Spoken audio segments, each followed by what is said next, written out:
Yeah, come on. Ready when you're ready. Oh, yeah, ready. All right. Shalom. This is the I.S.U.P.K.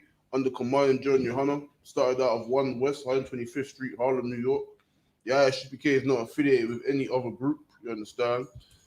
And since 1969, the I.S.U.P.K. has been teaching that the so-called blacks, Hispanics, and Native Americans are the true biblical Israelites, you understand, according to archaeology, biblical prophecy, and other historical records, you understand. These 12 tribes are the blacks of the transatlantic slave trade and the natives of North, Central, South America. And since 1969, the UPK has been teaching that. And this is to understand that the true biblical Israelites have lost their heritage. They have lost their heritage. Yeah, the true biblical Israelites have lost their heritage, and understanding that is why we must come back to our former ways. Looking at the condition of our people today and all the oppression, all the things that we suffer in this day and age in 2021, we have to know that we have to come back to what our forefathers once kept and what made us such a great nation. Even in the lowest state that we may be in, we are still great among them that rule over us. You understand? We even in our lowest state, every nation around us still tries to envy us and copy our ways and tries to emulate us. But understand that if we in our lowest state are still envied and try to and emulated by all these other nations of people who rule over us and have more power over us, then what could we be when we rule over them? You understand? What could we be when we unify ourselves and stop dealing with them? You understand?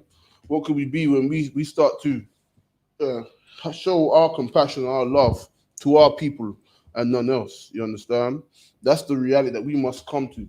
That's the reality that we must figure out, because for far too long we have been hating one another, destroying one another, and so on and so forth. We have been, you understand, oppressing our own brothers and sisters within our own communities.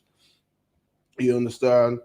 And this is the result of the oppression that we have suffered. This is the result of all the traumatic experiences within our communities and from slavery that we have endured, you understand?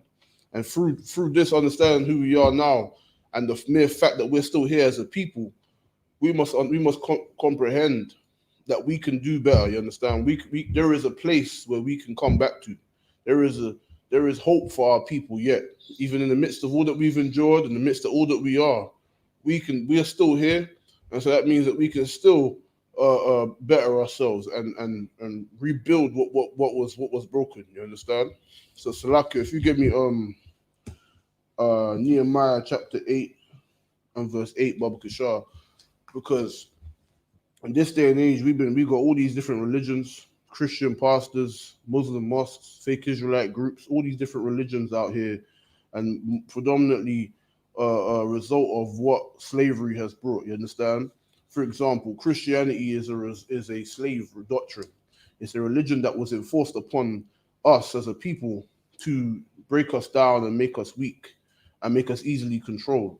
You understand? Just like Islam, just like any other religion that doesn't pertain to our people, they, in some way, form, or fashion, you serving their other nations' religions, you become their servant. You understand? But in these times, we must understand the Bible is our book. The Bible is our records. The records of the Blacks, Hispanics, and Native Americans who aforetime lost their heritage. And this is the day where we take back what is ours, you understand? But so like if you read that Baba Kishar. Nehemiah 8 and 8. So they read in the book of the law of God distinctly and gave the sense and caused them to understand the reading. Mm-hmm. So you understand, when we read the book of the law in these days and in time of Nehemiah, he gave them cause to understand. Because if you read the Bible just like you do in the Christian church, you will have the result of brothers learning to love their oppressors because they don't understand what the Bible is about. We've not been properly taught what the scriptures are about. We've not properly been guided into understanding the scriptures according to sound doctrine. But now in this a time where we come back to our culture and our way, we relearn what was mistaught to us, you understand? Which was misunderstood and interpreted differently and falsely.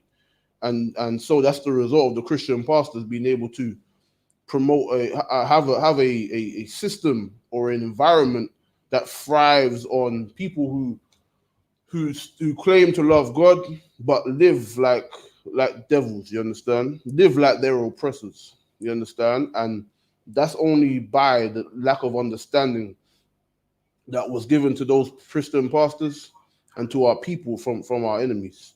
So, like, if you read on from there, Bokisha. Khan, distinctly, and gave the sense, and caused them to understand the reading. And Nehemiah, which was at Tirasa, and Ezra the priest, the scribe, and the Levites that taught the people, said unto all the people, this day is the holy day of the Lord your God. So Dad, like, if you drop that, if you give me Acts chapter 8 and verse 27, Bokisha, because in time of Nehemiah, it will give the people the understanding. And in modern time today, since 1969, this is when the true understanding of the Bible has been given unto the priests and prophets of the Lord. You understand? That's when Israel will understand what these great records mean and what it means today, how relevant it is for us to living today. So, like, if you read that, Bokisha, Acts 8 and 27 was it? And he arose and went, and behold, a man of Ethiopia, an Enoch, of great authority under Candace, queen of the Ethiopians, who had the charge of all her treasure, and had come to Jerusalem for to worship, was returning and sitting in his chariot, and read Isaiah the prophet. Then the Spirit said unto Philip, come near, join thyself to this chariot. And Philip ran thither to him, and heard him read the prophet Isaiah, and said, understandest thou what thou readest? And he said, how can I, except some man should guide me? And he desired Philip that he would come up and sit with him. So break it down. This man traveling from the land of Cush or the Ethiopia. You understand? He is not an Ethiopian. He's not a heathen. That's right. But because of the land he dwelt in, just like today when we dwell in Jamaica or the UK, you understand? We will be called by that name. We'll be called British or Jamaican, or you understand, whatever land we will dwell in. That's what we was referred to. And just like today, the same way it was back then. And so this man understood that he had to be taught. That's the point. He understood that he couldn't understand what was being said because there was no interpretation given. There was no understanding given because he can't read the Bible without properly understanding, first of all, the context, and secondly, understanding the biblical and historical context of the people. But when you're given the book from a bastard people who the book does not pertain unto, that's how you end up being confused and being in the Christian church or fake Israelite group. You understand? So, like, if there any more, I think, Khan, if you read on to verse 31, Bob, sure. And he said, how can I, except some man should guide me? Except what? How could I, except some man should guide me? So how could he understand, except a man shall guide him, man? This is throughout the Bible. Throughout the Bible, the Lord has set up men to guide and to teach the people.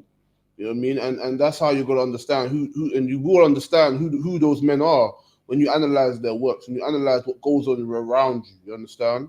That's how you're going to know who the Lord is with. And the Lord is with the I.S.U.P.K on the command and journey YAHANNA, man. You understand? That's what you must understand today. So, like, you read on. And he desired Philip that he would come up and sit with him. The place of the scripture which he read was this. He was led as a sheep to the slaughter, and like a lamb dumb before the shearer, so opened he not his mouth. So just like our shepherd, right? He leads the sheep, and the sheep only know what to do but to follow that shepherd. You understand? They don't know any better. They don't know if he's going to lead them to get the wool shaven off, or he's going to lead them to the slaughterhouse. You don't know. The sheep don't know, but they just know to follow. And that's like today. In the Christian church today, our blacks, Hispanics, and Native Americans have only learned to be the sheep to their oppressors. Whether it be the white man, whether it be the Arab man, whether it be the East Indian, whether it be the African man. We've learned to be subservient to our enemies. And that's the problem. The problem today is that we can never understand what it means to really take on brotherhood when we don't understand who that we should submit to. we don't understand that our enemies have never had our best interest in. You understand? They never cared about our well-being. Our enemies have only cared about how it benefits them. You understand? How they can deceive us and cause our nation to be destroyed while they thrive and do well. That's right. And that's why we today must understand that we must not be subservient to these devils, man. We should not listen and hearken unto these people that have done nothing but oppress and destroy our people and mislead our people. This is the reality that we must come to understand today in 2021. Today in 2021, you gotta really realize what world you're living in and where you stand, because you know what I mean. At the end of the day, there's no neutral party. You have to pick a side, man. You pick a side. You have with the Most High and our King. You have our King Yahushua, or you just with the world and with all our oppressors and the enemies of the Most High and His people.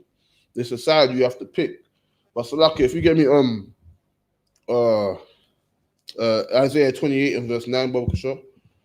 You understand? We got to come back to the proper understand the Bible to freely comprehend what it means to restore brotherhood within our communities, to really know how to love ourselves and to love our brothers and sisters within our community.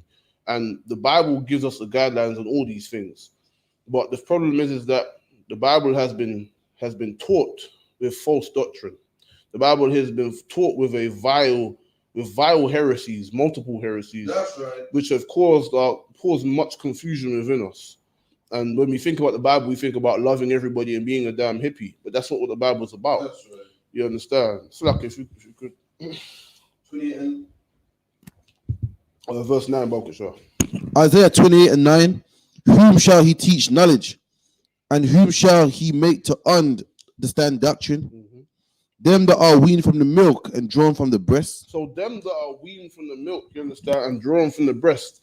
You know what I mean? Firstly, that means that you have to be a man. You know what I mean? You're not going to be some, mythological being that just floated from the sky. It's going to be men. Men that were born from the waist, drawn from the breast.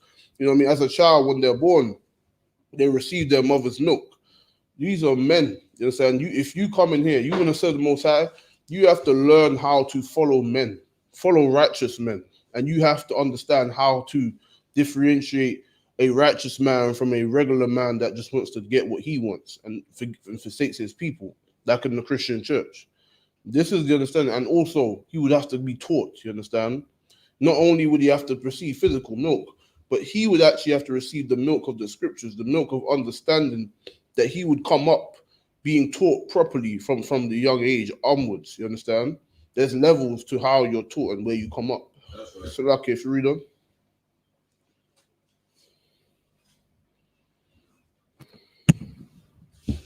Come on. And drawn from the breast. For precept must be upon precept, precept upon precept, line upon line, here a little and there a little. So we have to understand that when we read the Bible, it's precept upon precept. That's right. Understand? Line upon line. Meaning there would never be a contradiction in the Bible. If you have a point in the Bible and it causes contradiction, what you're believing or what you're teaching, whatever doctrine you believe, causes a level of confusion or contradiction in the Bible, that means that what you're saying is not precept upon precept, because it would be lined up with everything else that's in the Bible. It would line up with the entirety of the scriptures according to the context of what's going on. You understand? And you would know what you're talking about. That means you can go from the Old Testament and the New Testament and the Apocrypha, and in that you will never have a contradiction. They'll all line up, just like we teach in here, just like everything that we teach. There is no contradiction. You understand? So and also one of the many things that are mistaught within our community is understanding who our King came and died for, who the world calls Jesus Christ, when his name in the Hebrew is Yahushua Mashiach. You understand? He came back for the nation of Israel. He did not come back for any other nation. He did not come back to save or to look after any other nation of people. Right. Because knowing, understanding that the biblical history, you understand, is that the Israelites have always been oppressed under the hands of their enemies, which are the heathen nations. And even in the time of our King, we was being oppressed and under the subjection of another heathen nation, which were the Romans at that time. So how then could you say that the Most High and sent our King to redeem the heathens that are oppressing his people, his bloodline? That doesn't make any sense. But when you believe and follow Christianity and slave doctrine, nothing has to make sense. You just do whatever feels good, like a child. You understand? So, like, if you get me John 11 and verse 49, Baba Kishar.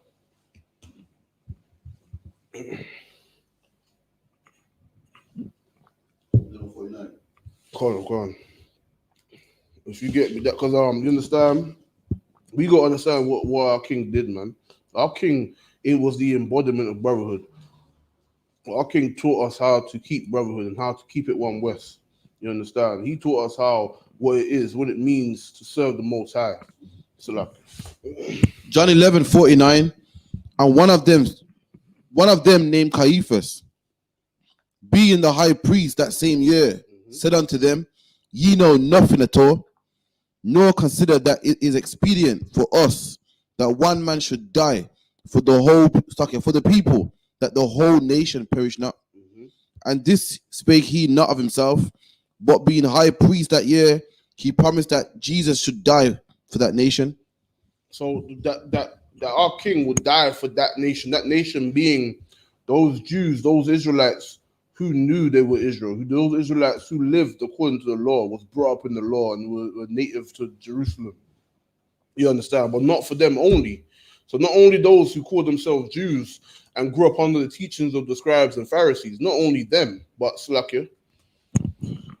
But also should gather together in one the children of God that was scattered abroad. So you understand? That's the so-called Gentiles, which is referred to in the New Testament. The children of God, the nation of Israel, those other tribes that were scattered abroad. You understand? Those other tribes which called themselves to be other nations, to call themselves to be Gentiles. You understand? Those other tribes who lived according to the custom of their enemies, like we do today. Those are the Gentiles that it's referring to. Those are the children of God which are scattered abroad unto other nations of people. You understand? So, like, if you read on, Dr. Shaw. Come.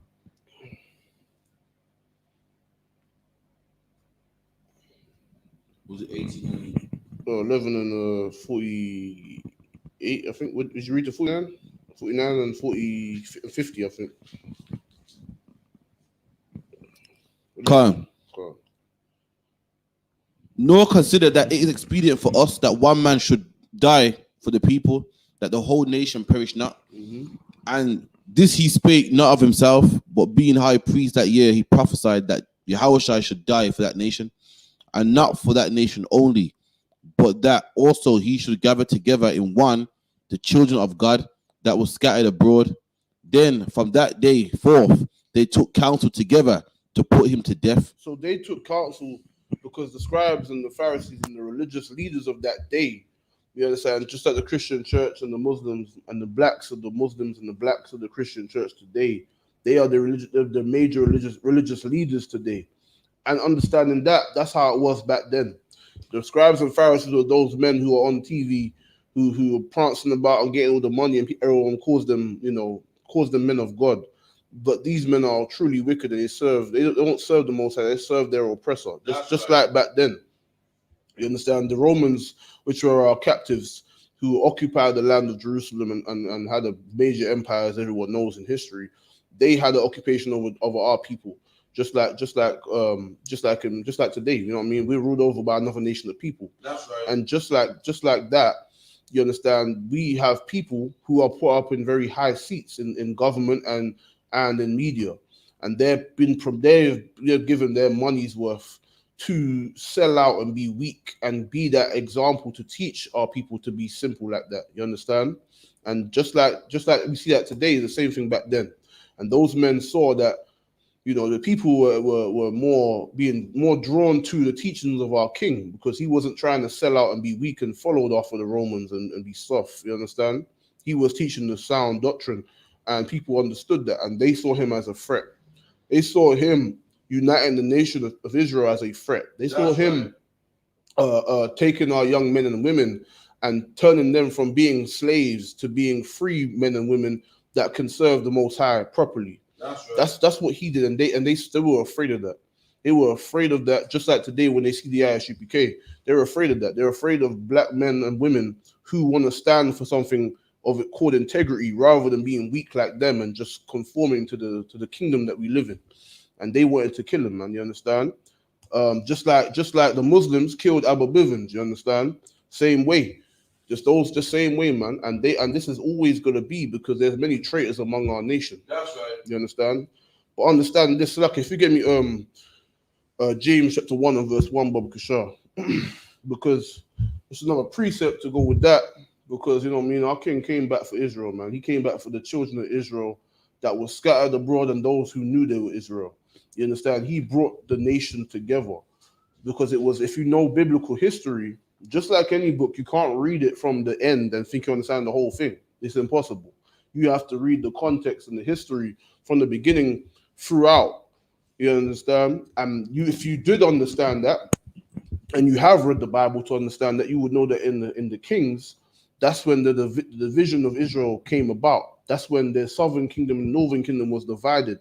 And that's why, you know what I mean, in the New Testament, you get people, you get Gentiles, you get those who Christ said to go out to, who were called Gentiles, but they were truly Israelites. That's right. That we're going to read now. So like James 1 and 1. James, a servant of the Most High and of our Lord Yahushua, to the 12 tribes which are scattered abroad. My brethren, count it all joy when ye fall into diverse temptations, knowing this, that ye are, that the trying of your faith worketh patience. So there you go. So this message, this epistle, this letter was sent to the 12 tribes scattered abroad, those who are Israel by blood, but they are scattered in many various different nations and speaking different tongues and customs and committing to different customs and ways that are not their own. And that's why he said to have it patience, because remember, they're in a foreign land where they not like today where you have, like, for example, you have America or the UK where there's all this, you know, liberalism and everybody can do what they want. No, back then it's the state and whatever kingdom that rule over you, you follow what they follow. So the Romans were strong pagans. We was forced to forsake our ways to follow their ways, you understand? And any other empire at that time, you would have to do the same thing. And that's why it said you have to have patience. It's patience in that time to stand against the oppression that was on their necks, just like we see today, man.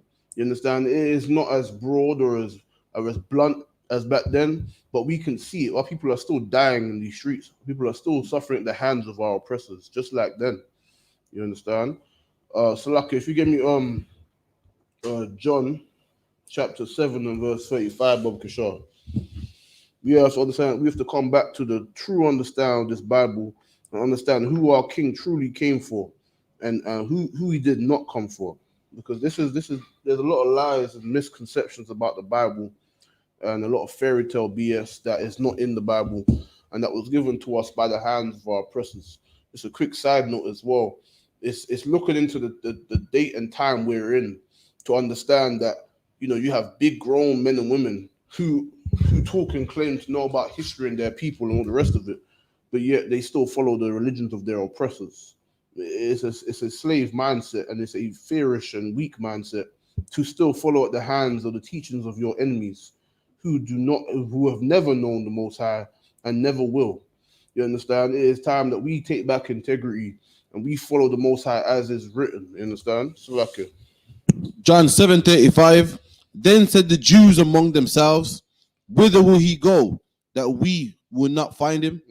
Will he go unto the dispersed among the Gentiles and teach the Gentiles? So they asked him, they're like, where will our king go that we will not find him? Will he go unto the dispersed among the Gentiles and teach the Gentiles? Meaning that, just like we read, Israel was scattered among the Gentiles, and they were referred to as Gentiles. We're gonna get that in the Zondervan Pictorial Bible Dictionary.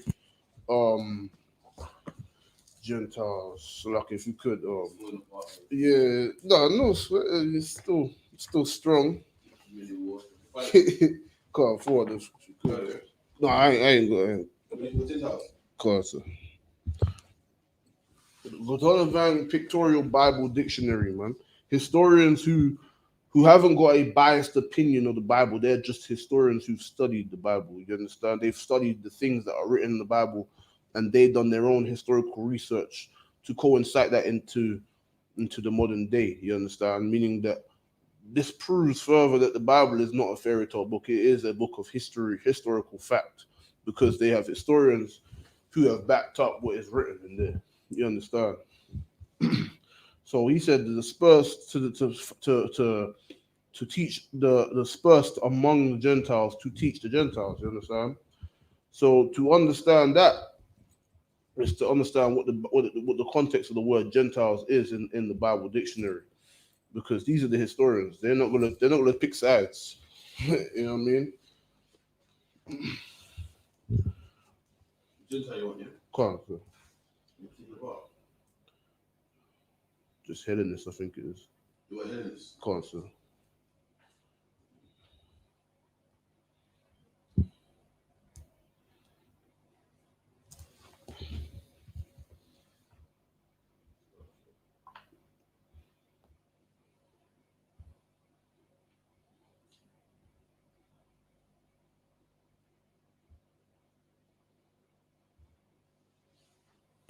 This is Hellenist in the Bible dictionary.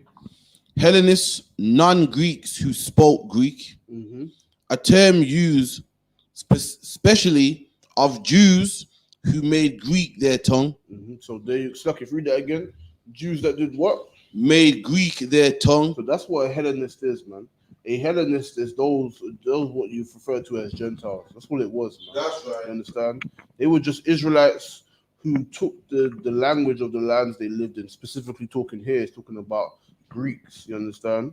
But they spoke many languages, you understand? They spoke many languages over that time. And because of that, they had to be scattered onto, you understand? They had to be spoken to. That's why when you read in Acts, the 2nd chapter, you read about how they got the gift of tongues at the feast of Pentecost, the 50th day. Well, that was because they were speaking different languages. That's right. They were not heathens. They were Israelites who were living in different lands who came together to keep the feast of the Lord.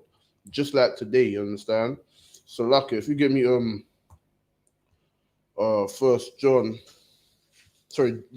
Romans chapter 1 and verse 7. Well, sure.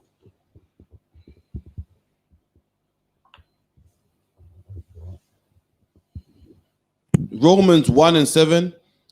To all that be in Rome, beloved of God, called to be saints, grace to you and peace from God our Father. So to all, so I can read it one more time, sure. To all that be in Rome, beloved of the Most High, called to be saints. So these are the men and women that are called to be saints. You understand? So like if you hold that, and give me Isaiah 148 verse 14, sure, I believe. There's many precepts anyway, so you know. Called to be saints, you understand? Who in the Bible would called to be saints? Psalm 148. Psalm 148. 148, come. Psalms 148 and 14. He exalteth the horn of his people, the praise of all his saints, even of the children of Israel. So even the children of Israel, man, that's who we refer to as the saints. So like if you get me Psalms 50 and 5, I think it is, or no, Psalms 50. I think Psalms are Isaiah. Psalms, yeah. Psalms 50 and 5. So Israel was referred to as the saints. Those are the ones who are called to be his saints. We're going to get another precept. Psalms 50 and 5. Gather my saints together, those that have made a covenant with me by sacrifice. So who made a covenant with the Most High by sacrifice? Only the Israelites, man. The Israelites, the bloodline of Abraham, Isaac, and Jacob, those 12 tribes, man, those are the ones who made a covenant with the Most High. Their forefathers made a covenant with the Most High through sacrifice. Those are the saints. Those are the saints. So when we're going back to Romans 1 and 7, so like if you could, these are the people that it's talking about, huh? Romans 1 and 7.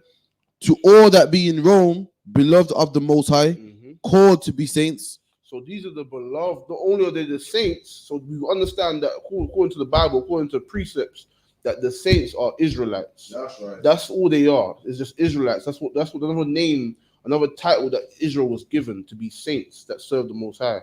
So like if you get me Baruch chapter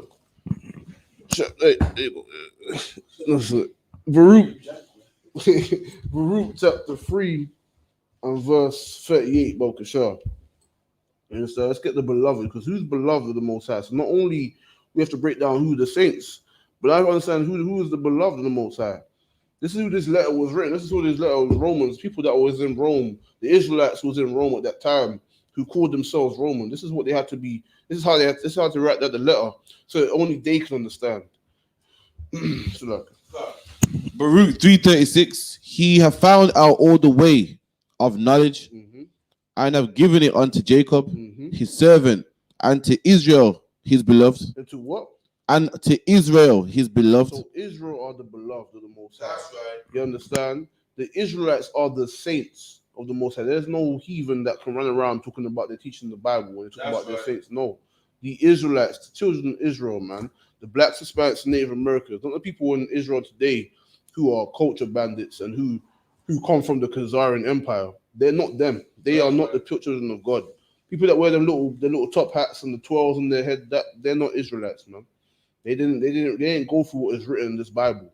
You know what I mean? In the same Torah that they read, you understand, it depicts the same thing reading the 1611 King James Bible for the most part, in the understanding of who the Israelites are today. And they would read that and be confounded because they are heathens, you understand, and they are thieves. So like if you get me Galatians chapter 1 and verse 1, Baba Kushar.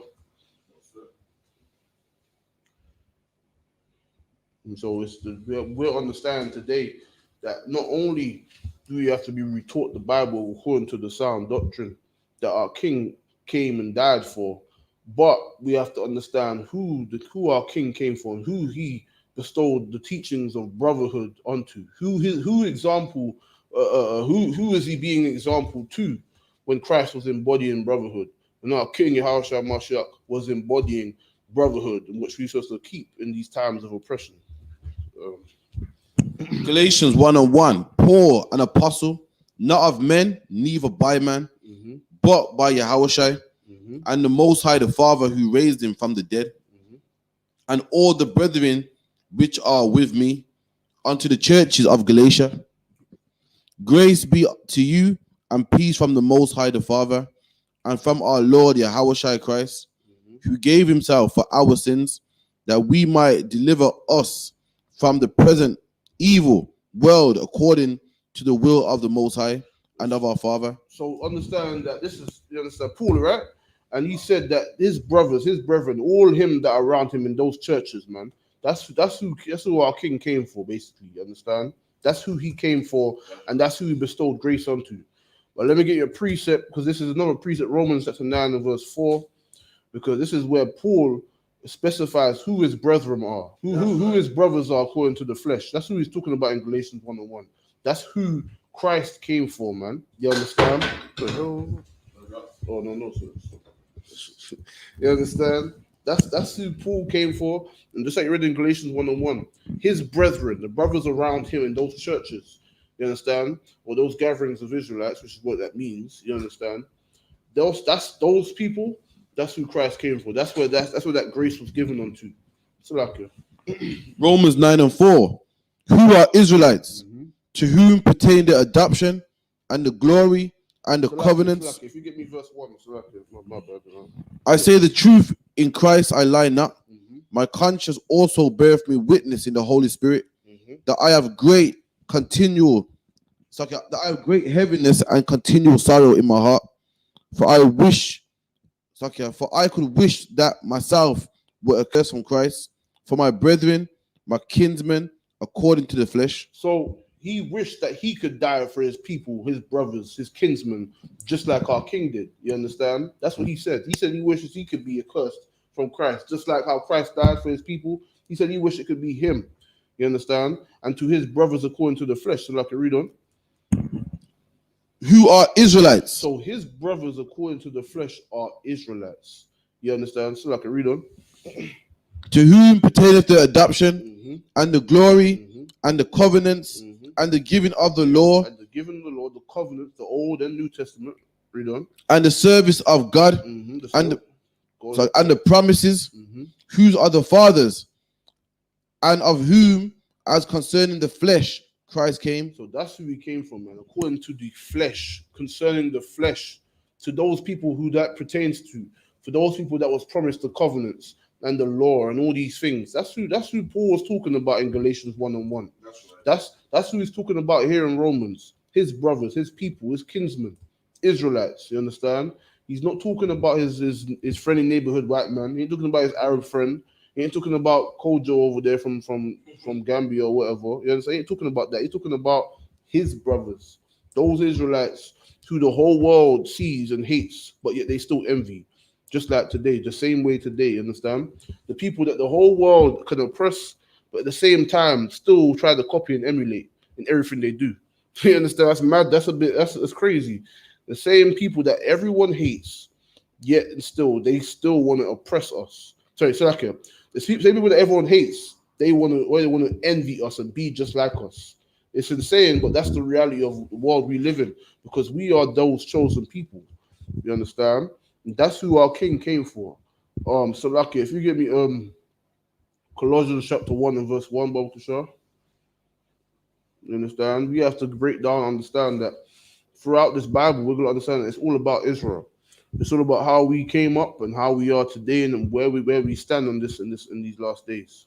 So like Colossians 1:1. Paul, an apostle of Jesus Christ, by the will of the Most High, and Timotheus, our brother, to the saints and faithful brethren in Yahushua, which are at Colossae, grace be unto you, and peace from the Most High, our Father, and the Lord Yahushua. So there you go. So just like we read in James 1:1, this is Colossia. This is Colossia. People who was scattered in Colossia or Colossia or whatever, you understand? Colossia, or you know what I mean? Wherever we were scattered, that's what those letters are to. You understand? They ain't talking about no other nation. Talking about the Israelites who were scattered abroad, who forsook their heritage and lost their heritage in slavery under another nation of people, and took on the religions and the false gods of these nations wherever they may be scattered, and also languages. This is the reality of the Bible. This is what the UPK has been teaching since 1969. We have been doing these things that you read about here. This is what we've been doing here. You understand? We've been coming back to the people and going around the world teaching those people who are scattered and those people who fit the curse of Deuteronomy. Not anyone who just, decides they want to be Israelite one day. No, people who actually, the word, what words that coincide with the Bible. No, what's the word, man? That the people that actually bear witness to these things. You understand? Right. The people that bear witness to what these scriptures say, because they can't deny it because it's in their blood. They can't deny it because it's their people's history, according to the bloodline of their father. You understand?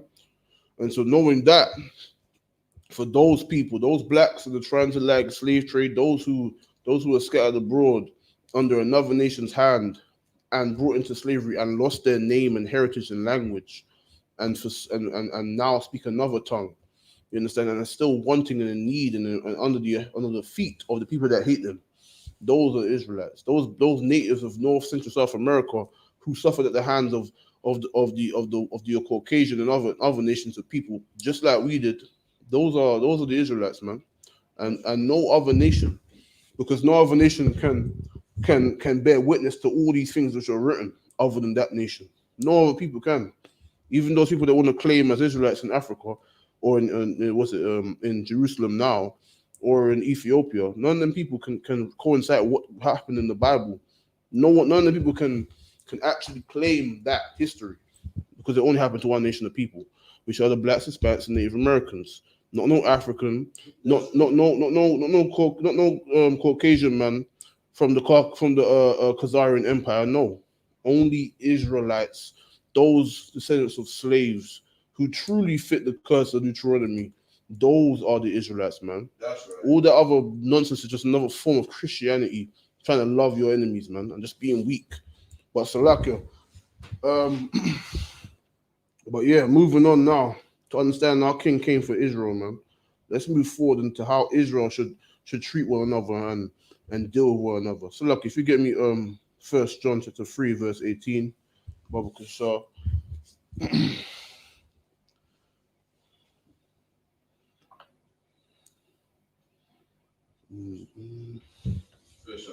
Come.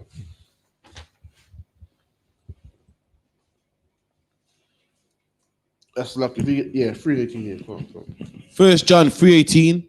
My little children, let us not love in word, neither in tongue, but in deed and in truth. So let us not love our people, you understand, in word, man. Because people can say a lot. You can say whatever you want to say, man. You know what I mean? You can say whatever you want, whatever feels good or sounds good, like in the Christian church. It sounds good, but when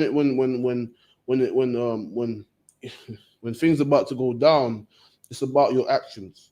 You know what I mean? When you're actually trying to get things done and you actually really want to show that true love or that true compassion to your nation of people, your actions will really show what you're about. Your true actions will show that, man. You'll be given that chance as well.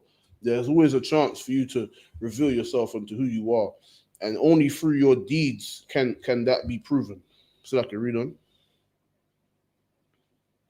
And hereby we know that we are of the truth, and shall assure our hearts before him. There you go, man. That's how we should assure our hearts, meaning our minds. That's how we can assure ourselves who we are and what we're about, by the way we live and what we do, man. The conducts and the things that we take up and do, and how we live our day-to-day lives. That's how we know who we serve, man. So like if you give me same book and verse chapter 20, so like chapter 4 and verse 20.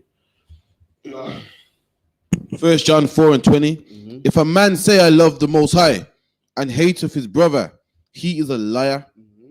For he that loveth not his brother whom he have seen, how can he love the Most High whom he have not seen? So there you go, man. You can never truly love the Most High when you say what you say in those churches and sing all those songs and banging the tambourine.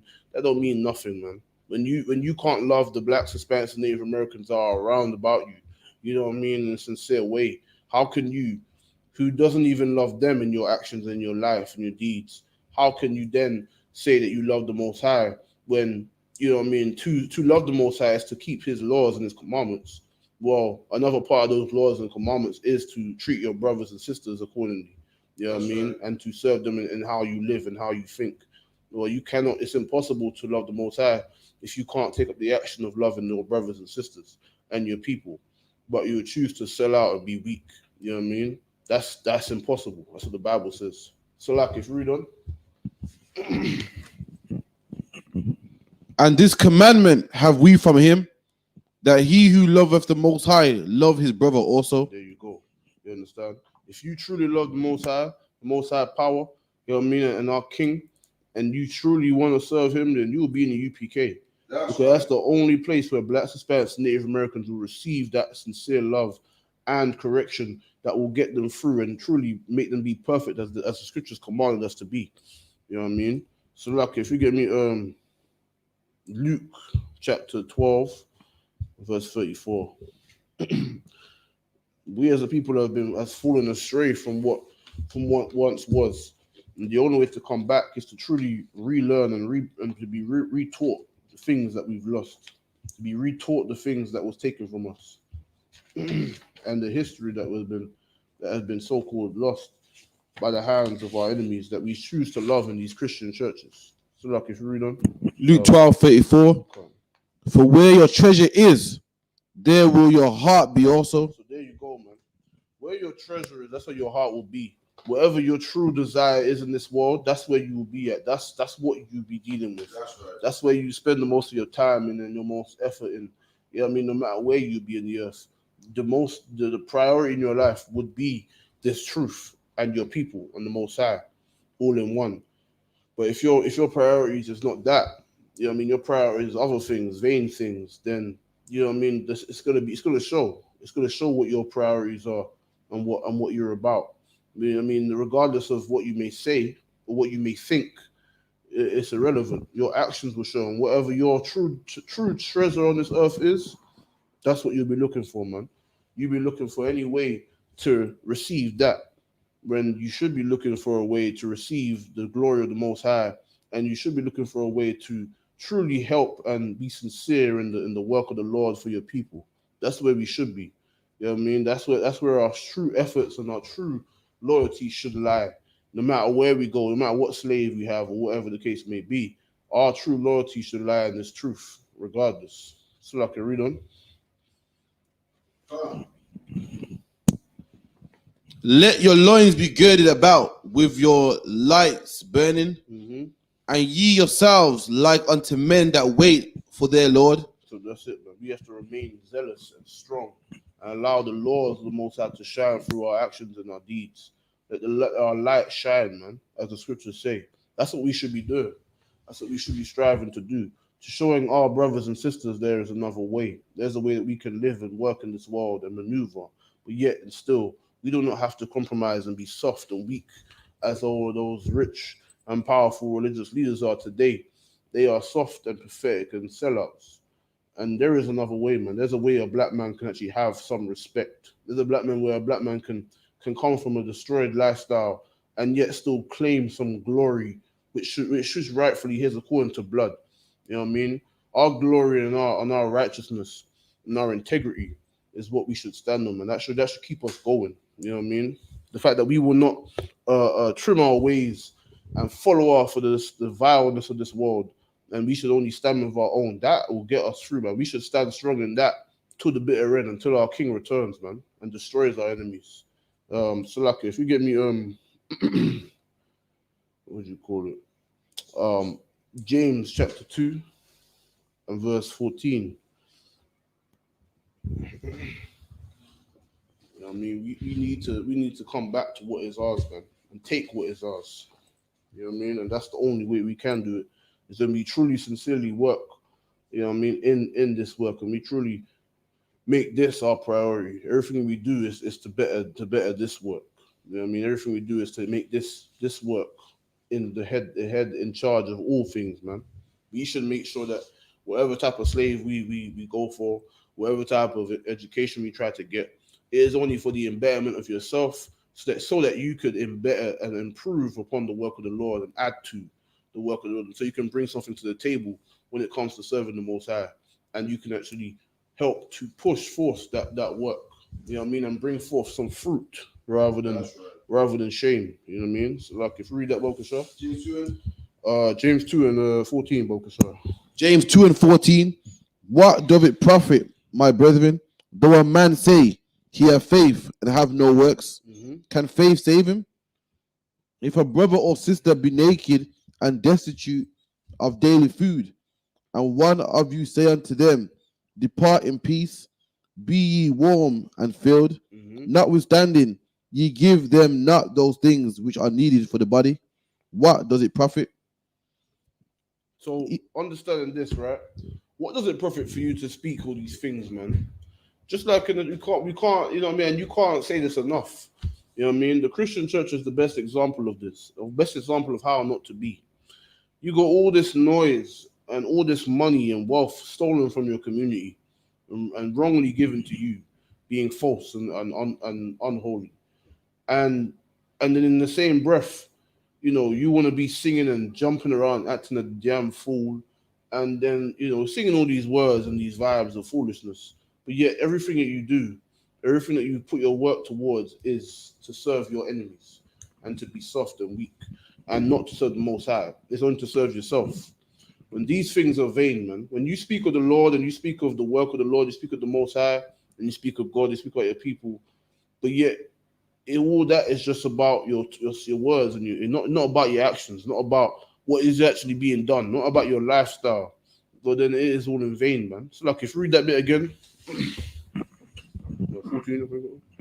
But every man, what does it profit, my brethren, though a man say he have faith and not works? So there you go. That's the part, right? You have faith, right? But there's nothing to show for it. You know what I mean? You say you got faith and you say you believe and you say you got this, but there's nothing in your life or you're in your deeds which reflect that. You know what I mean? There's nothing that reflects that in your life. Nothing that you can look upon and say, well, that's something different about him. He does this, he does that. He's a certain way. There's something that should reflect your deeds. You know what I mean? Your deeds, your deeds should reflect what you believe, what you say you believe. You know what I mean? So read on. Can faith save him? Mm-hmm. If a brother or sister be naked and destitute of daily food, and one of you say unto him, depart in peace, be ye warmed and filled, notwithstanding, ye will give them not the things which are needful to the body. So there you go, man. What use is it if you tell a brother to have faith and believe in the Lord and serve the Most High, but yet he's starving and hungry, and you're not actually giving anything that can actually help him in his life and help him continue and help him be strong in serving the Lord. He's in dire needing help, but yet, you're taking all the money in that church and you ain't trying to give him a piece of it. You ain't trying to help him out.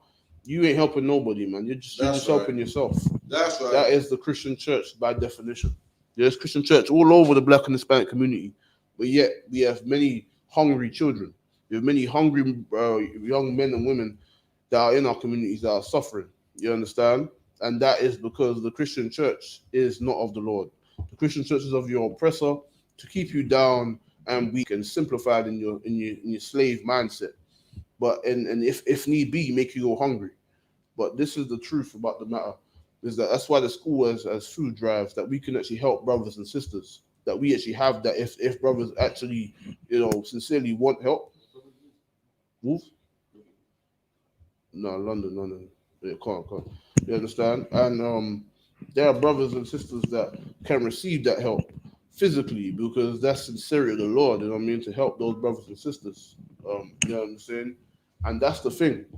When we understand these scriptures, we will understand who the Lord is with. We'll understand what the Lord is about. Because, you know what I mean, we cannot say we love the Lord and love our brothers, but yet there's no action to support it. It will be vain, you understand? So okay, read on. I think that's it. Is that it?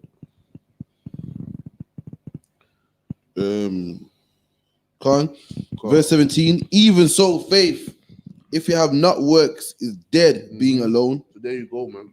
You know what I mean? All that faith, all that belief, and all that in your mind, that don't mean nothing, man. I believe and I this and I that don't mean nothing if your actions and how you live. You say you believe on the Most High, but yet you wouldn't eat shrimp, crab, and lobster, and eat all manners of unclean food. That's right. You know what I mean? You say you love the Lord, but yet you say you're okay with homosexuality. You're okay with the vileness of this world. You know what I mean? You're okay with people doing things that do not pertain to those who serve the Lord. Then again, you want to say you love the Lord, man. Nah, you don't, man. It's all in vain. You understand? It's all in vain. You don't love the Most High, and you saw yourself don't love yourself, because last I checked, anyone who takes drugs and damages their body surely cannot love themselves. That's right. You understand? For goodness sake, even cigarettes, for example.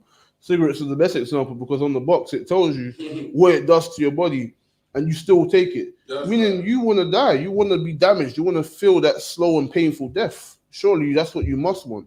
Because if you loved yourself and you loved your people and you loved the Most High, that would not be what you're dealing with, man. And there you go. Because your actions will show. You know what I mean? There's going to be a time where you have to put all that you have into serving the Lord and keeping discipline and honor. And there are brothers and sisters the brothers and sisters you can call for help. They're in the I.S.U.P.K. That's right. You know what I mean? You need help, you need guidance, you need serious help with anything. You call the I.S.U.P.K. You know what I mean? We'll contend you on your life that you live in. And if you're not in the UPK and you're calling us, you still receive guidance. You still receive that counsel all the time. You know what I mean? But yet you want to slag off and talk and run your mouth against the UPK, against the school. That's on you, man. But understand this, that we're the ones here to serve the Lord by according to our deeds and our actions, not by our words. So I can read on. Yea, a man may say, thou hast faith, and I have works. Mm-hmm. Show me thy works. So show me thy faith without thy works, and I will show you my faith by my works. There you go, man. You know what I mean? It's impossible to say you're about something or you're about the Most High, but yet you have no actions to show for it, man. There's nothing that you do. Your life is no different from anyone else's life. That's the difference, man. There's a difference between those in fake Israelite groups and those in the I.S.U.P.K. There's a difference because their lives lead a life of vanity and falsehood and weakness. Whereas those in the truth, those in the school, the I.S.U.P.K, we live a life of total sincerity, man. You know what I mean? We're truly about this work. But you guys are about loving your enemies and being soft and weak and wearing tassels on your t-shirt. You know what I mean? That's not what the Lord is about, man. You know what I mean? The Lord is about so much more. But then you want to serve your oppressors so badly that you would even follow weak men to do so. You know what I mean? And that's what it is. That's just the reality. So like, what verse was that? That was I think 17. Come on, if you read on Bob Shaw. Verse 18. Yea, a man may say, Thou hast faith, and I have works. Show me thy faith without thy works, and I will show thee my faith by my works. There you go. Thou believest there is one God, thou doest well. The devil also believeth and trembleth. There you go. The devil also believes that the Most High is there, man. The devil also knows to make a space force.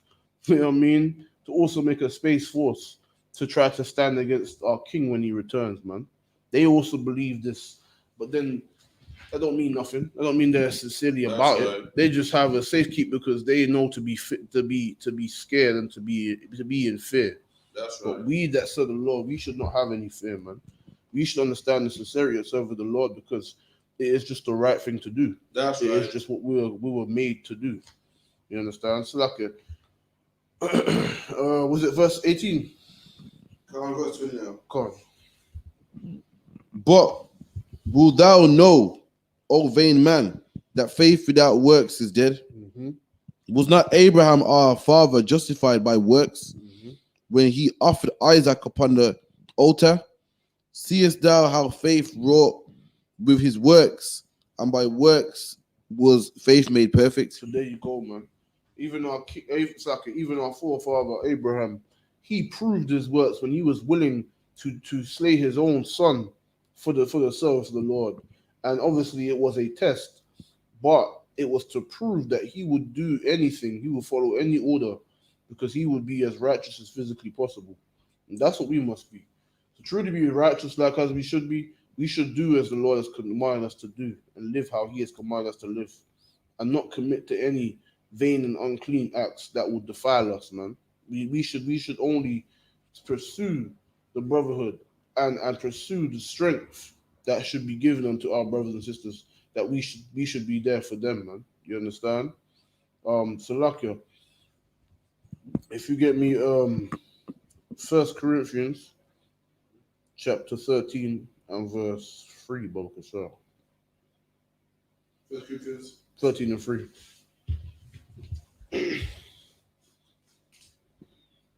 1 Corinthians 13 and 3. And though I bestow all my goods to feed the poor, and though I give my body to be burned, and have not charity, it profiteth me nothing. So yeah, read it one more time, Bob. Read it one more time.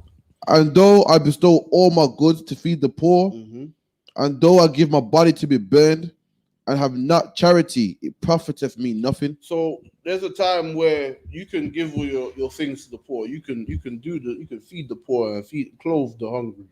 It's not good. You can clothe the poor and feed the hungry, but there is no charity. Meaning what? You're not sincere. It's only for the eyes of men. You know what I mean?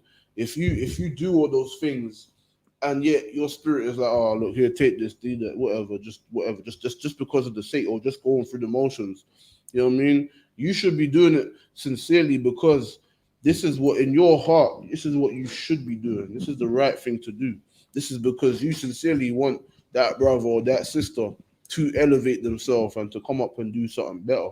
You know what I mean? That's not because you want to show off to next man and show the whole world that you're doing it. No, that's not why the UPK films it so that brothers and sisters that are in that situation know that we provide that service. That's right. Know that we can actually help them physically according to our works, not according to what we talk about and what we think and what we sing about. You know what I mean? That's not what it's about.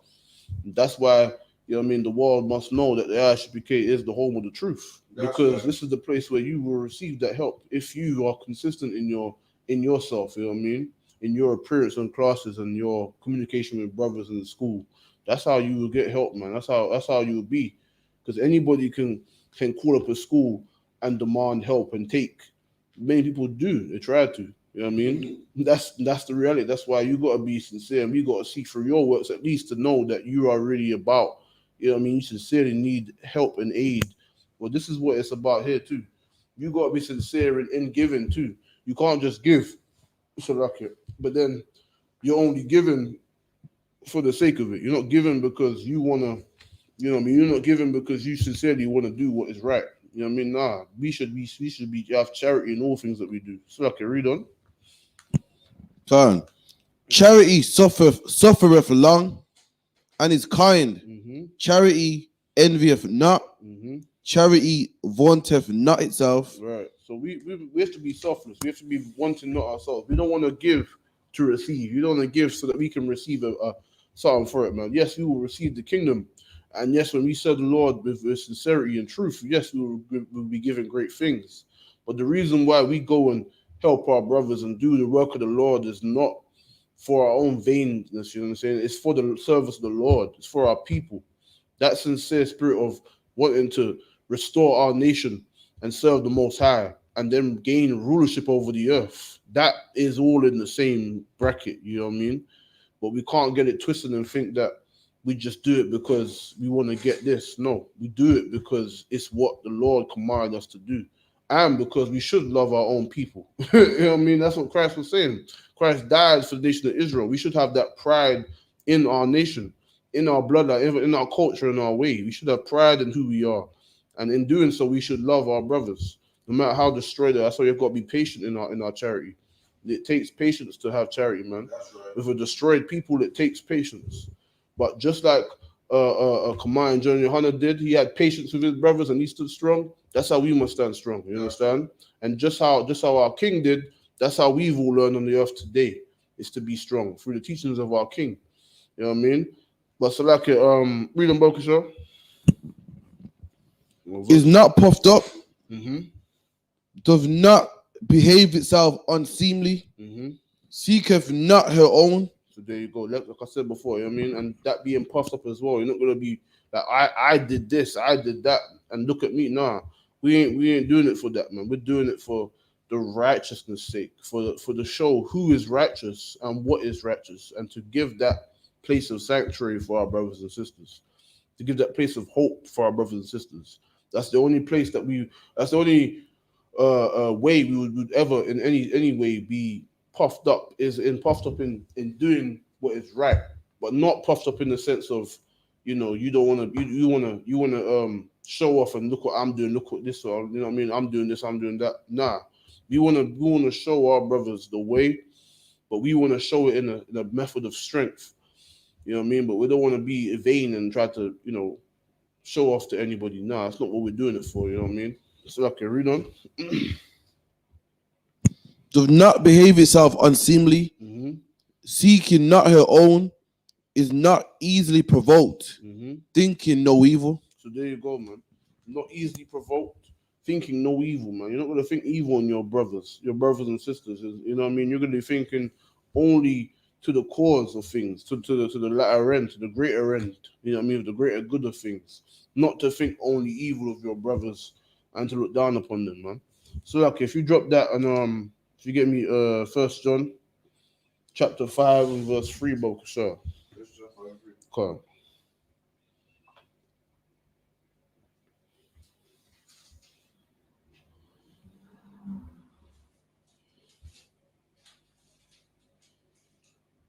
1 John 5 and 3.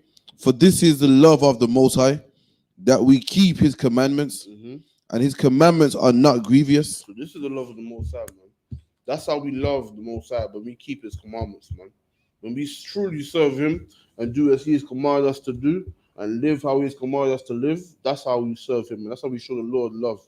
That's not by singing, not by banging the tambourine, not by I'm this, nah, man. By sincerely doing what was written.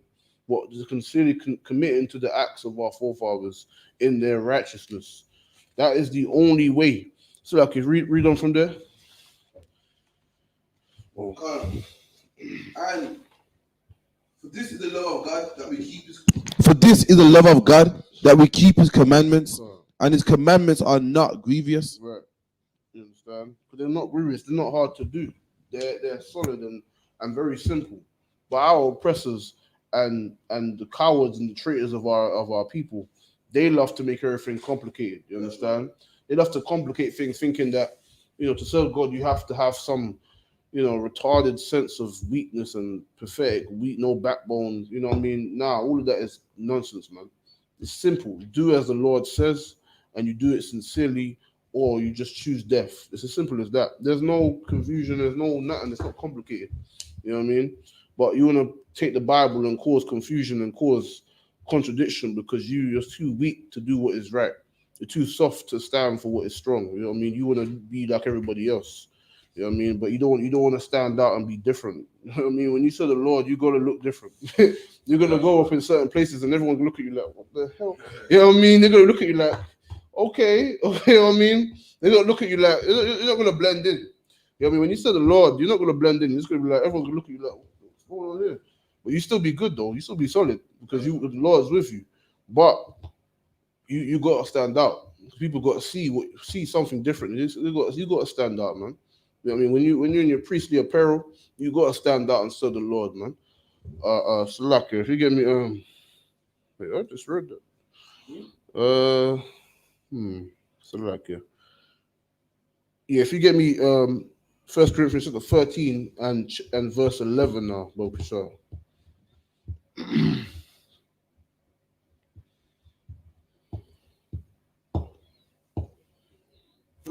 First Corinthians 13 and 11. Okay. For when I was a child, I spake as a child. Mm-hmm.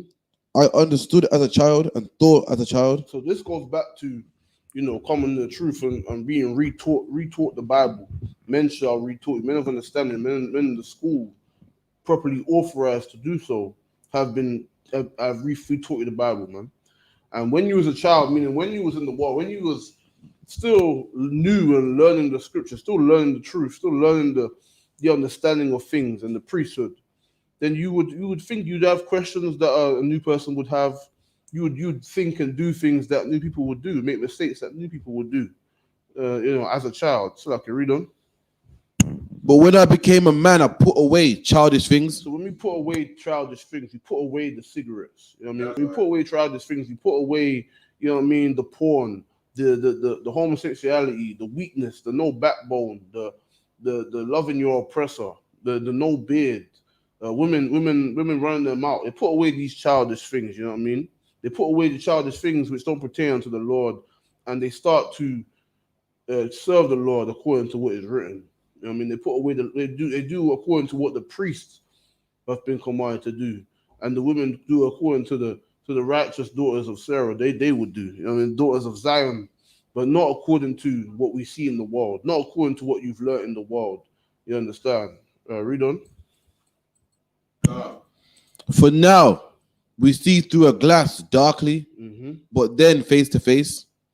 Now I know in part, but then shall I know even as also I am known. So then when you fully have taken up the time to learn and to know what is right according to the law, according to the foundation of the scriptures, and according to all that is commanded of us, at first you will know in part, you'll know a bit here and there, like you have a little bit that you can tell your family that maybe you can teach them, don't eat pork, don't eat shrimp.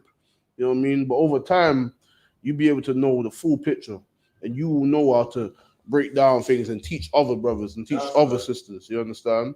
That will be the ultimate goal, the means to an end that you will achieve after that. So I can read on. And now abide the faith, hope, charity, these three, but the greatest of these is charity. So by all these things, man, we have to remember that charity, that brotherly love, that sisterly love, that sincere love of our people and the Most High, that sincerity to do what is right, that is what means of all, man. Because to be sincere here and to truly be about it, That's what means a lot, because you will go far. You make mistakes, but you haven't got an ulterior motive. You've got a motive to just try to learn and do what is right, and then you will achieve the greater picture of things. You know what I mean? The Lord will reveal other things unto you. You allow men of the Lord to teach you new things that you learn, then you be able to teach yourself. You understand? So like it, read on.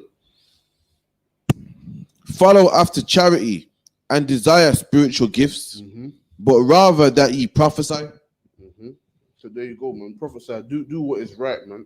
Teach the blacks, Hispanics, and Native Americans who they are and what they should be doing, rather than the things that they are doing. You know what I mean? We should rather prophesy, you know what I mean, and look to the work of the Lord and to the service of the Lord. What verse was that? Verse 40, chapter 45. Oh, card. Okay, no sweat. If you oh shoot, so lucky. If you get me no sweat. Yeah, if you get me Colossians chapter 3 and verse 12, Baba Kishar.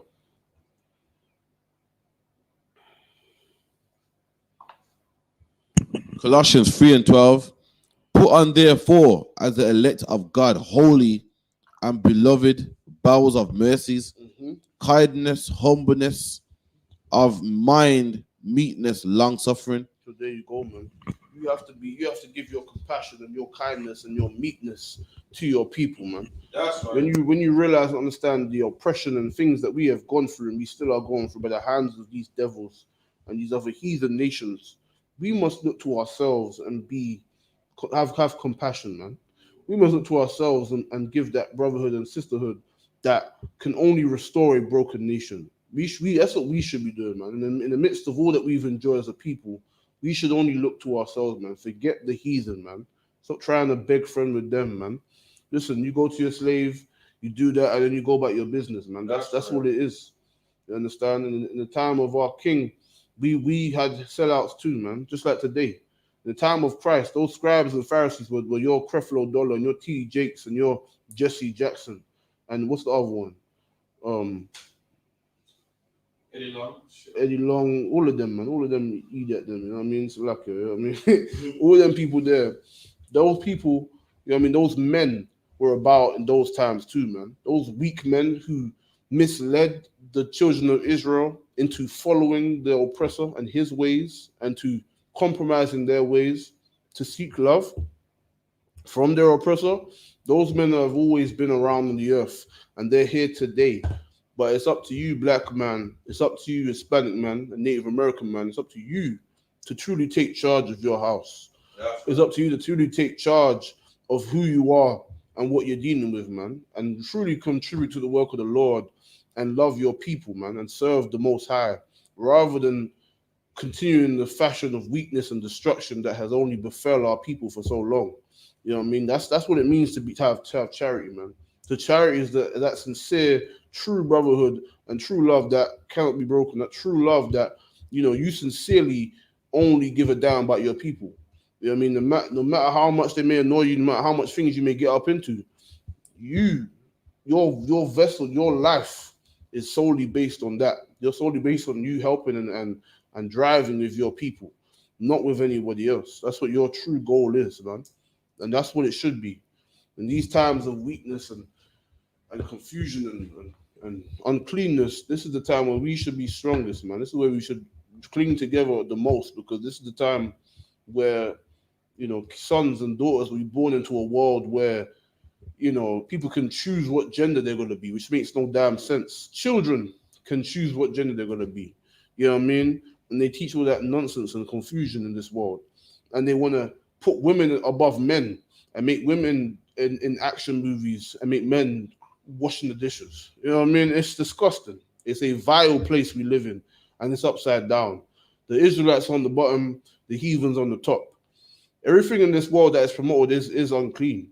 If you truly serve the Most High, you cannot love this world. That's right. You cannot want to love or be a part of anything that this society promotes, because the mere fact that we are on the bottom proves and is testament to all that they push can never be righteous, can never be sincere or good, because the mere fact that they are wrongly and they are in the wrong seat. You know what I mean? They should be the servants and the slaves in the shackles, paying taxes to us, paying homage to us, not us to them. This is the way that this world has been molded into. But at the last end, it will be turned the right way around. Things will be put in order as they should be, and the Israelites will rule over this earth, whether you like it or not, whether you accept it or not. That's right. It's irrelevant. But just know this: that blacks, Hispanics, and Native Americans need to get themselves together and stop trying to frolic around with the heathen, man. You understand? That's the issue. That's the problem within our community. Is the community breeds weak men who just wanna just be frivolous and soft. You know what I mean? They don't want to have to stand for anything, and they want to let women rule over them. It's a sad and shameful place, but this is the place that we live in, and there has to be those that will stand against it. There has to be them that will stand against the weakness of this world. You know what I mean? And that place is in here, man. That place is in the I.S.U.P.K, restoring the family, the black and Hispanic and Native American family and household to the way it should be. You understand? So like, what verse was that? Colossians 13, 3 and 13. Come on. Forbearing one another Mm-hmm. and forgiving one another. So we should be forgiving one another, man. That's what we should be doing. In the midst of all that we've endured, we should remember this brother suffers, man. This brother has been through the lot. No other nation can claim what we have been through, man. No other nation can even compare what we have been through to them, man. These nations are vile beasts, and they think nothing of you. No matter what they may say to your face, no matter how they will act, they are not with you. And that's the reality. That's the reality that blacks and Hispanics need to understand. And that we should have our compassion and forgiveness to our brothers. You cannot say it enough. You should only look to make peace with your brothers, lest it be a difference in doctrine, lest they teach a heresy that is only at the expense of your people. You know what I mean? We in the I.S.U.P.K stand against our brothers who teach heresies because they are doing a disservice to our people and to the Most High. And they have become enemies to the Most High because they are enemies of doctrine.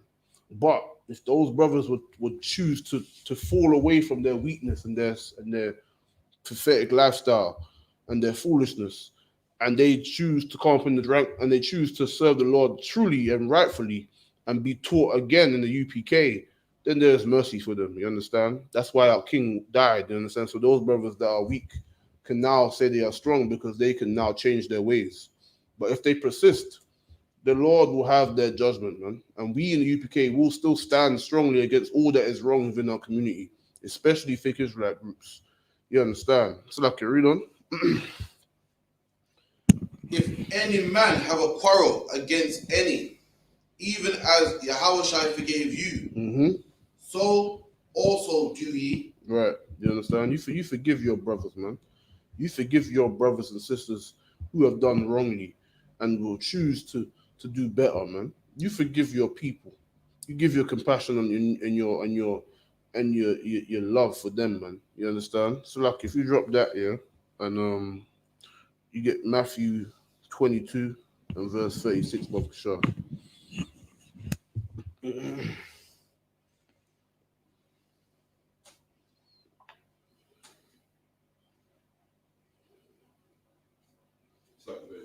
What's it? 36. Okay.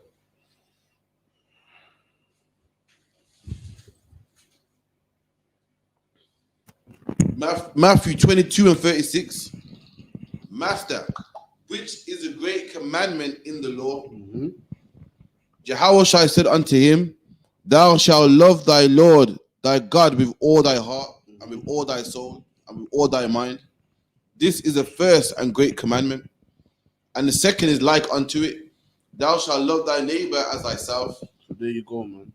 In the midst of all things, man, in the midst of everything that we do, we should remember that we should serve the Lord, the Most High Power, with all our heart and all our soul. You understand? And then secondly, we should remember our brothers, man. We should remember our brothers and sisters and our people. You understand? That's what we should be doing, man. These are the greatest of the Lord's commandments, because by these fulfill all the others. You understand? Because why? If you serve the Most High with all that heart, all that soul, you understand? You will not eat swine's flesh. You will keep the Lord's Passover. You will keep the feast of the Lord and the dietary law and all the laws of the Most High. But then at the same time, in doing so, in serving the Lord, you have to forgive your brother. You have to love your brother. And so you will never promote, you never try to allow your brother to commit sin. You'll never allow your brother to do things wickedly and not say nothing to him. You will never do something, or you will never allow your brother to do something that would allow him to go against the Lord, you understand? Or allow him to destroy and harm himself. Because these things are all in correlation, you understand? And that's the only way. You can't have brotherhood, you can't love your brothers if you don't serve the Most High. You will only lead them into further destruction in Islam or Christianity.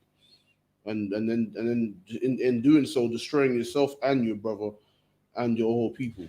This is the reality of the Bible, man. You understand? This is the reality that we must all come to understand in these times, man. So lucky if you get me read on from there, Bob Kisha. And the second is like unto it, thou shalt love thy neighbor as thyself. So there you go. On these two commandments hang all the law and the prophets. So there you go, man. Just like I said, you understand? On these two alone hangs all the law and the prophets, man. These is where the things are, the foundations of things are, man. You understand? So lucky. If you can get me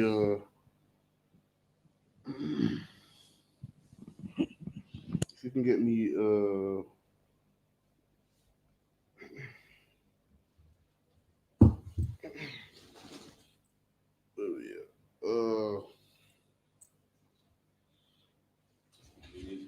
straight, yeah? Yeah. Cool. If you can get me what does it call it? What verse was that? 22 and 40. Cool, no sweat. If you give me 2 Timothy chapter 2 and verse 3, Bob Kashar.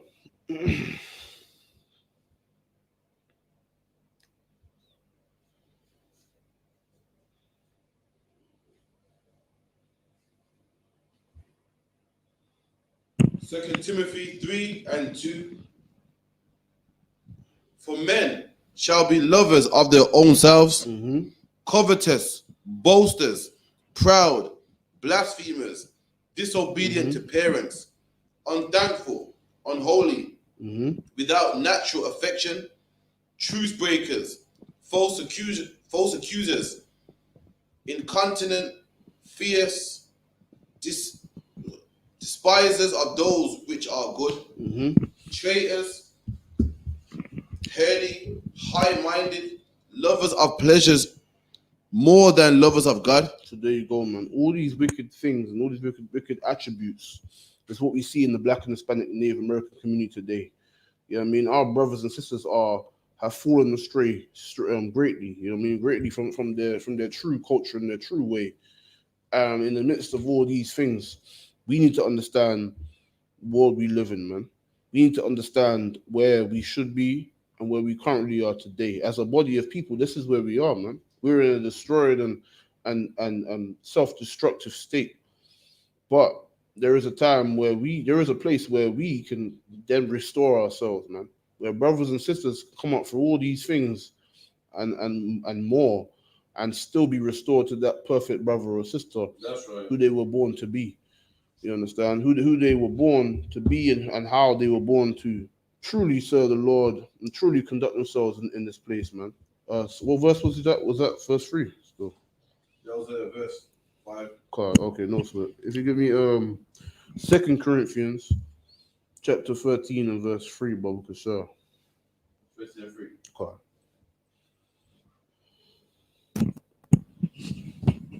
2 Corinthians 13 and 3.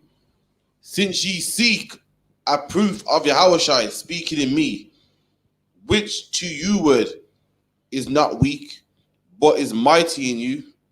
For though he was crucified through weakness, yet he liveth by the power of the Most High.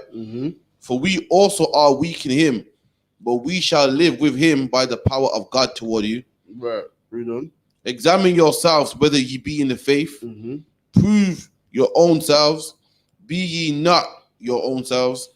For that Yahushua is in you, except ye be reprobates. But I trust that you shall know that we are not reprobates.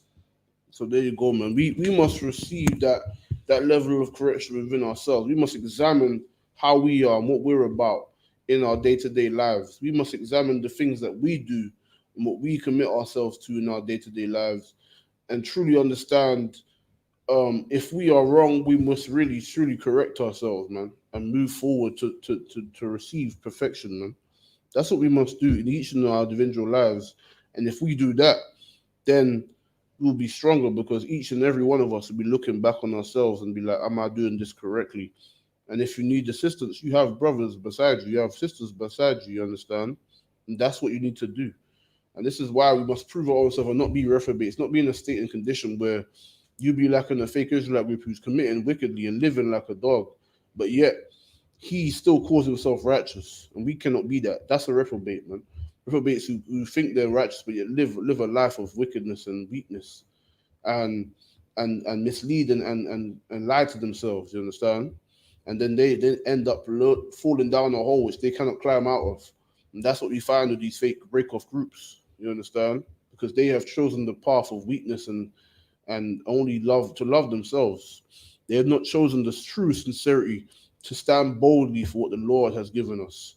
They want to make their own thing. Well, that's what they have made for themselves. A bed full of sin and dishonor, man. You understand? And we should not be reprobates. We should not try to be void of understanding. We should try to be sincere in gathering ourselves and how we conduct ourselves, and we should make sure that what we're doing is according to the law and sincerely so. What verse was that? Verse 6. God, I know sweat. If you get me Psalms chapter 44, verse 21.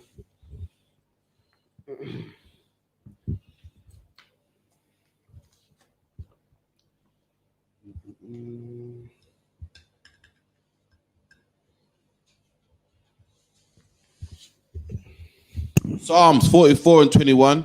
Shall not God search this out? For he knoweth the secret of the heart. Mm-hmm. Yea, for thy sake are we killed all the day long. We are counted as sheep for the slaughter. Mm-hmm. Awake, why sleepest thou, O Lord? Arise, cast us not off forever. So Whether hidest suck it more. No. Go on. Wherefore hidest thou thy face and forgettest our affliction and our oppression? For our soul is bowed down to the dust, our belly cleaveth to the earth.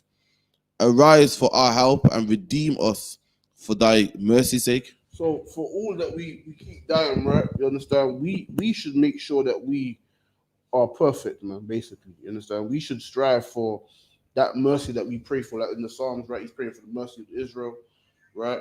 But we should strive to be worthy of that mercy. You understand? We should strive to be worthy of that forgiveness from the Most High. And if you strive to be worthy of that forgiveness from the Most High for yourself, you would damn sure forgive your brother. You understand? If you strive to be worthy of that mercy that the Lord has given us, and for Him to forsake all that we have done in the past, then you should damn sure bestow that same mercy to your brothers. You understand? We should always remember what we have done, and remember the things that we have all been through individually, and look at our people. Look at the brothers and sisters that are around about us in our communities who have suffered at the hands of our oppressors.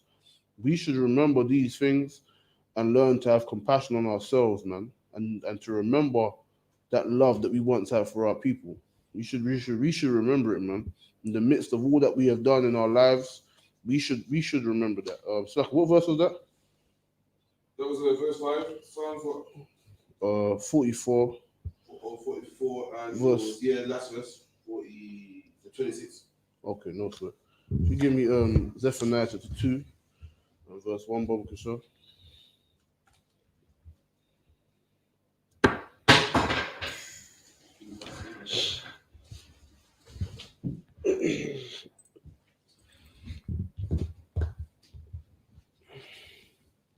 2 and 1, yeah. Can't, sir.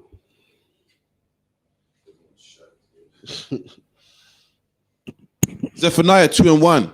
Gather yourselves together, yea, gather together, O nation not desired. So we, being that nation that is not desired, man. That's right. Those blacks, Hispanics, and Native Americans, you understand? Blacks meaning the blacks of the transatlantic slave trade, not no Nigerian, not no African. You understand? Not someone, not no Samoan or Tongolese or people from Papua New Guinea or Australia. No, none of them. The blacks, the transatlantic slave trade, man. Those are specific black nation. You understand? There are many black nations on this earth. That's a specific dark-skinned nation that have a very peculiar way about them. And those blacks and the natives of North, Central, and South America, you understand? You go to North America, you got to talk about you got the Cree tribe, you got the name some tribes, name some tribes. The Cree, you got the Blackfoot, you understand? You got the brothers in the Central America, you know what I mean? Honduras, you understand? Guatemala, you understand? In South America, you got what? You got come on, man, Brazil, you know what I mean? No, Brazil, you know what I mean? You got Honduras, no, that's Central, you know what I'm saying? You got Con. You got Peru, you know what I'm saying? Argentina, you know what I'm saying? Chile, you know what I'm saying? Colombia, you know what I mean? Ecuador, you see what I'm saying? Those natives, you know what I'm saying? Those natives, man, from those lands, and the natives of the Caribbean also, you know what I mean? Those are God's chosen people. Those are the people, you know what I mean? Those people are the ones that nation that has not been desired, man. That's that nation that has been scattered and has been dealt falsely with the hands of their oppressor. And they're the nation that is not desired, man. And they are the nation, those blacks and those natives, those people should come together, man. The Bible says that that nation of people that's hated among all nations of people, and historically treated like garbage by the hands of all those people, we should come together, man. All us that have been oppressed like how we have, and all of us that coincide with the same oppression and destruction, we should come together and we should unite ourselves under one banner. You understand? That's what the Bible says. So like, if you read that again one more time. Gather together. Gather yourselves together. Yea, gather together, O nation not desired. You understand? We must gather ourselves together, man, because we are that nation not desired. Is there any more? I think that's it, man. Before the decree bringeth forth, before the day pass of the chaff, before the fierce anger of the Lord come upon you. So there you go, man. Before the fierce anger of the Lord come upon us, man. We have been under the feet of judgment for a long time. For hundreds of years, we've been suffering at the hands of our judgment from our Lord, when he allowed our enemies to close in around us and destroy us. But we have a chance now to gather ourselves together and to restore what was lost, to restore ourselves as a people and come back to our rightful place in this earth, which is to rule over all nations. And that can be done when we gather ourselves together and we forsake the love of the heathens and their ways, and we love ourselves, man. We love our own, and we serve the Most High. That's what we must do. You understand? We as a people need to understand who we are and where, you know what I mean, where we come from, and what it is, what it means to come from where we come from, man. So lucky, if you get me Judith chapter 5 and verse 1, Bob Kusha.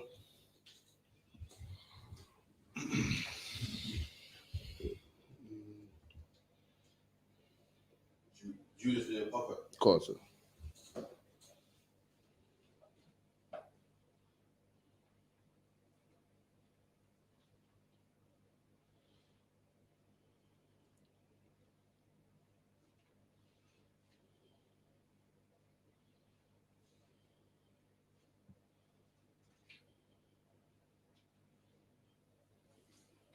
Judah 5 and 1.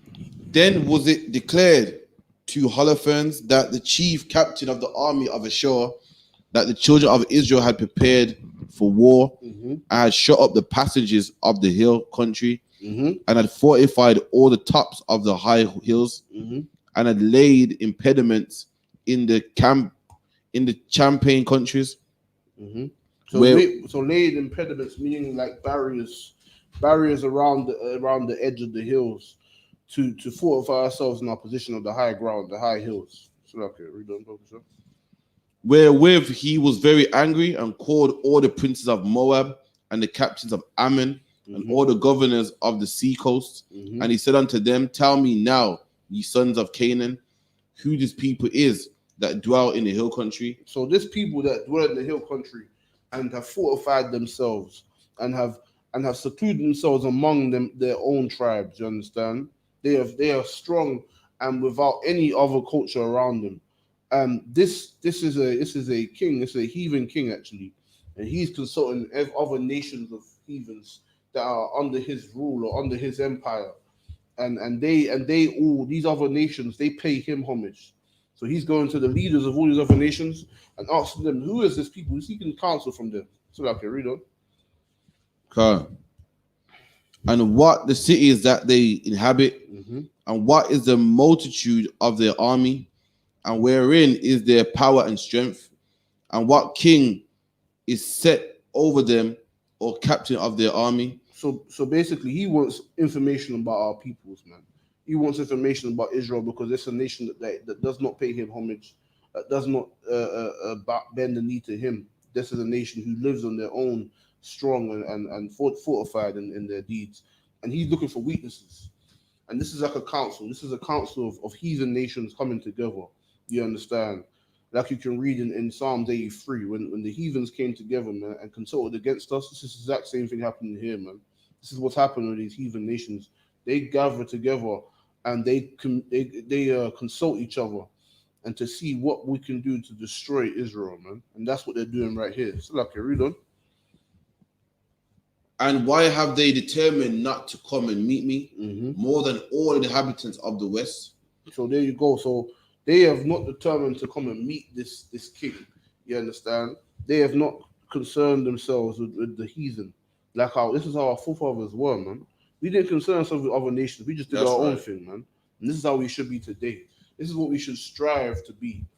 Just unified under our own banner and fortified our position on our own lands, and not try to go to some next king who we don't recognize and pay him homage and pay him taxes and fighting his military and fighting his wars. No, man. We should only serve our own people and our own God. You understand? So like it, read on. And said, Achia, the captain of all the sons of Ammon, Mm-hmm. let my Lord now hear a word from the mouth of thy servant, Mm-hmm. and I will declare unto thee the truth concerning this people, which dwell near thee, Mm-hmm. and inhabiteth the hill countries. And here shall no lie come out of the mouth of thy servant. This people are descendants from the Chaldeans, Mm-hmm.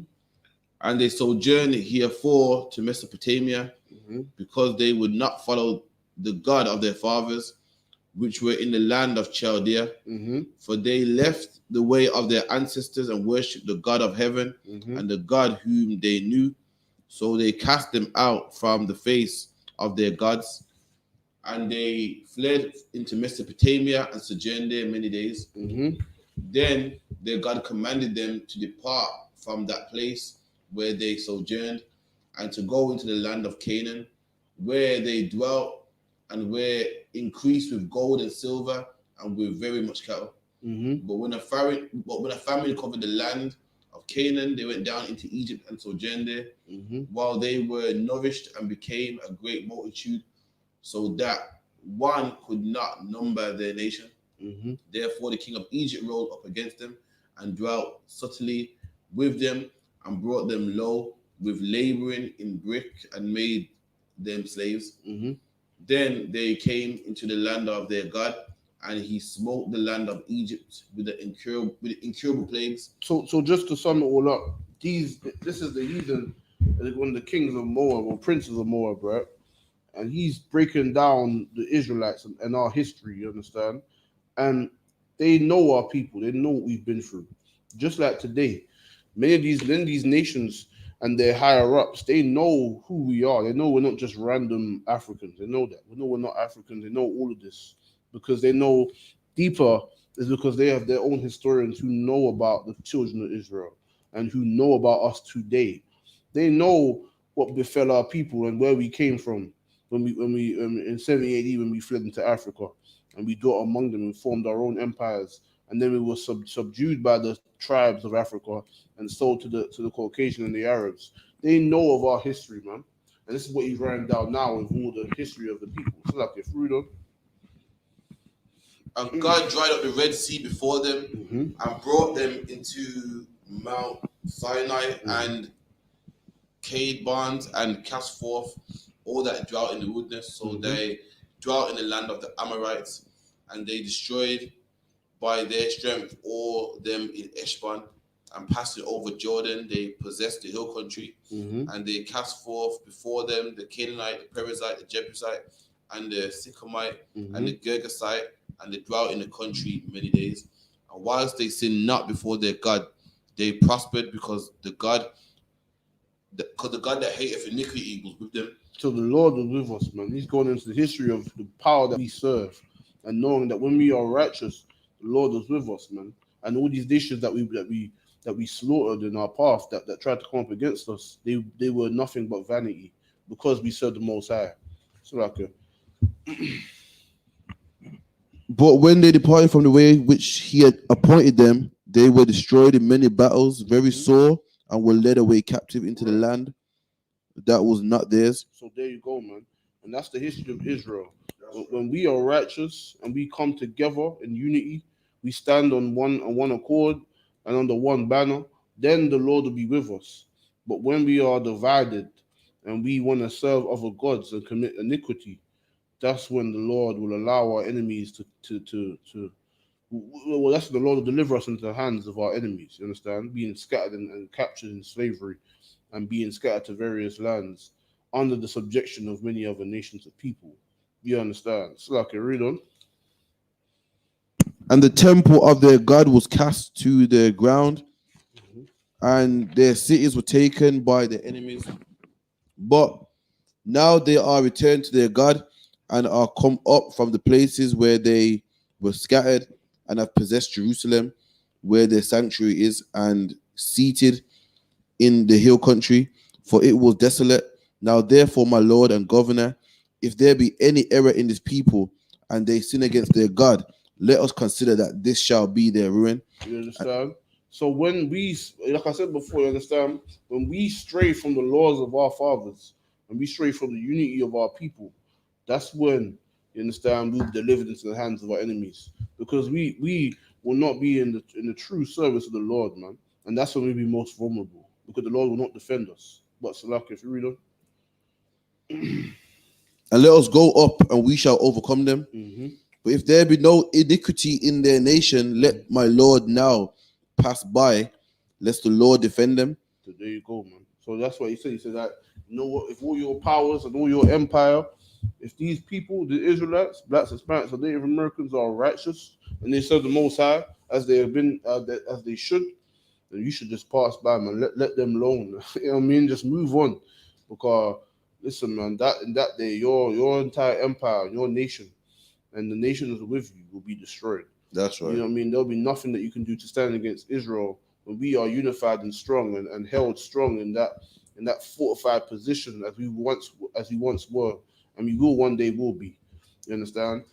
So with that, that's the class. I'll pass the class over to Priest and Officer of 5,000 Korafia for the announcements. Teacher 1,